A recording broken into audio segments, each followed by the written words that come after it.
अकोल्यात मिशन प्रहार अंतर्गत रामदासपेठ पोलिसांनी मोठी धडक कारवाई केली आहे। कत्तलीसाठी निर्दयतेने बांधून ठेवलेले 16 गोवंश वाचवत जीवनदान देण्यात आले असून त्याचवेळी अवैध गावठी दारू विक्रीवर ही कारवाई करण्यात आली आहे। अकोला जिल्ह्यात अवैध धंद्यांवर आळा घालण्यासाठी सुरू असलेल्या मिशन प्रहार अंतर्गत रामदासपेठ पोलिसांनी एकाच दिवशी 2 मोठ्या कारवाया करत ठोस संदेश दिला आहे। जिल्हा पोलीस अधीक्षक अर्चित चांडक यांच्या संकल्पनेतून सुरू असलेल्या या मोहिमेनुसार 24 डिसेंबर रोजी सकाळी पोलिसांना खात्रीशीर माहिती मिळाली की मच्छी मार्केट कागजीपुरा परिसरात कत्तलीसाठी गोवंश जातीची जनावरे निर्दयतेने बांधून ठेवण्यात आली आहेत।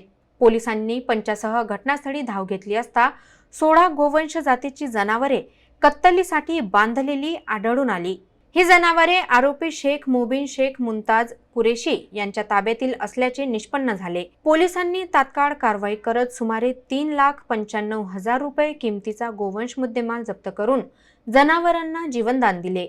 संबंधित आरोपी विरुद्ध महाराष्ट्र प्राणी संरक्षण कायदा व प्राण्यांवरील छळ प्रतिबंधक कायद्यानुसार गुन्हा दाखल करण्यात आला असून जप्त गोवंश आदर्श गोसेवा संस्था म्हैसपूर अकोला यांच्या ताब्यात देण्यात आला आहे। याचबरोबर येणाऱ्या महानगरपालिका निवडणुकांच्या पार्श्वभूमीवर नशामुक्त वातावरण ठेवण्यासाठी गवडीपुरा परिसरात अवैध गावठी हातबट्टी दारू विक्रीवर छापा टाकण्यात आला।